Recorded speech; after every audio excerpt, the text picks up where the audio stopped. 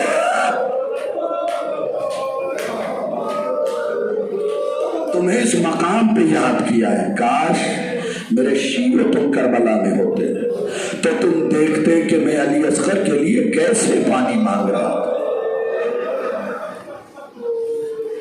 میں اس کیسے کو سمجھ نہیں پایا تھا۔ نجف اشرف گیا، میرے عزیز دوست نے ایک عالم سے ملوایا، میں نے اس سے کہا میرا سوال بس یہ ہے، ان سے پوچھو کہ اس کیسے کا مطلب کیا ہے، کچھ تو ایسا ہوا ہوگا جس کی وجہ سے حسین نے تمہیں یاد کیا ہے کہ میرے شیعوں کاش تم ہوتے تو دیکھتے کربلا میں علی اصغر کے لیے کیسے پانی مانگ رہا تھا۔ انہوں نے کہا میں تفصیل تو نہیں بتا پاؤں گا، بس یہ یاد رکھنا حسین نے گھٹنے زمین پہ رکھے اور رکھنے کے بعد فریاد کیا، اے فوج اشتیا،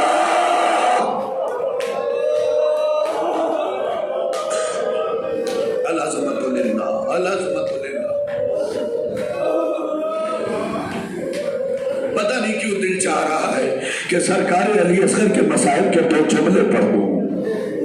بڑا مظلوم ہے علی اصغر، علماء بیان فرماتے ہیں کہ یہ واحد صحیح شہید ہے جو 3 بار شہید ہوا ہے، ایک بار ہرملا کے تیر سے شہید ہوا، ایک بار خوری کے نیزے سے، ایک ٹوٹے ہوئے خنجر سے۔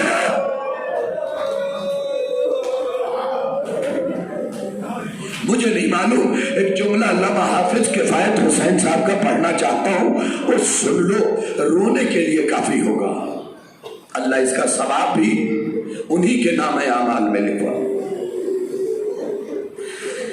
سرکار اگر تمہارے بدن میں 1 دن کے لیے پانی کا داخلہ روک دیا جائے نا تو ماہر ڈاکٹروں سے پوچھنا ہڈی 25% کمزور ہو جائے گی۔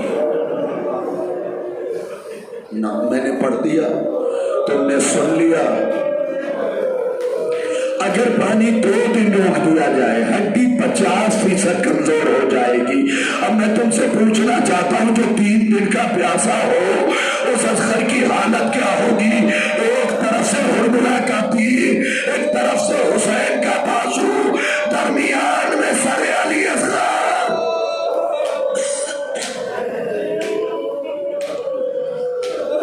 حافظ کفایت حسین فرماتے ہیں کہ حسین کے بازو اور ہرملا کے تیر کے بیچ اصغر کا گلا اور سر پس گیا تھا۔ العظمت للہ، العظمت للہ۔ بس سن لینا زادارو، ایک جملہ اسی سال قم المقدس میں ایک خطیب، ایرانی خطیب یہ مصائب کو پڑھ رہا تھا، میں نے لگا کے سنا، مجھے یہ فقرہ عجیب، پہلی بار بخدا میں نے سنا تھا یہ فقرہ۔ وہ اپنے مسائل کے دوران حافظ کفایت حسین صاحب کا فقرہ تمام ہو گیا کہ علی اصغر کا سر ایک طرف سے تیر نے دبایا، دوسری طرف حسین کا بازو تھا، ان دونوں کے درمیان پس گیا۔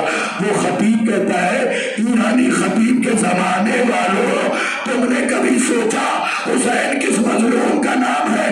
وہ کہتا اکبر کے سینے سے برچھی نکالنا آسان تھا، علی اصغر کے گلے سے تیر۔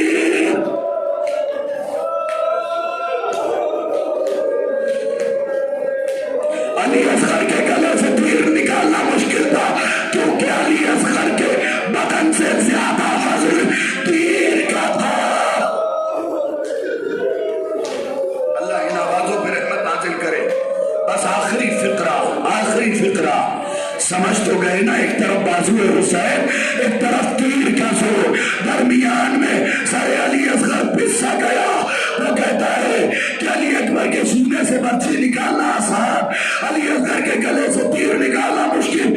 عجیب جملہ کہہ گیا کہ خون پوری طاقت سے نرم زمین میں نیزہ مار رہا تھا، تو نیزہ سینے اصغر پہ لگا، ہڈیاں باقی نہ رہی۔ عجب نہیں اصغر نے آواز دیا ہو، دادی تیری پسلیاں بھی ٹوٹی، میرے سینے کی ہڈی۔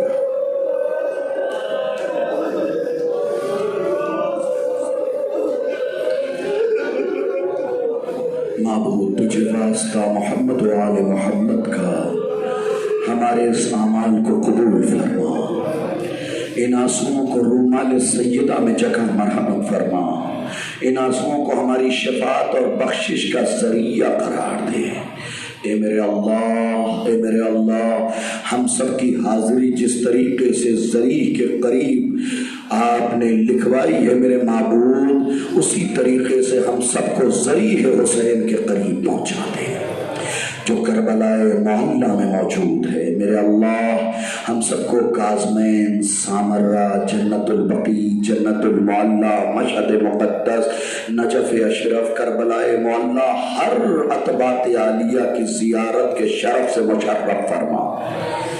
اے میرے اللہ، اور اس حاضری کو ایک بار قائم کر کے روک نہ دینا میرے معبود، ہمیشہ اس حاضری کو ہمارے لیے بار بار ہمارے مقدر میں لکھواتے رہے۔ اے میرے اللہ، تجھے واسطہ محمد و آل محمد کا، ہمارے درمیان سے بغض، حسد، کینے کو مٹا دے، ہمیں عزاداری حسین منعقد کرنے کی توفیق دے۔ اے میرے اللہ، ہم دنیا و آخرت میں جناب سیدہ کے کرم کے سائے میں رہیں۔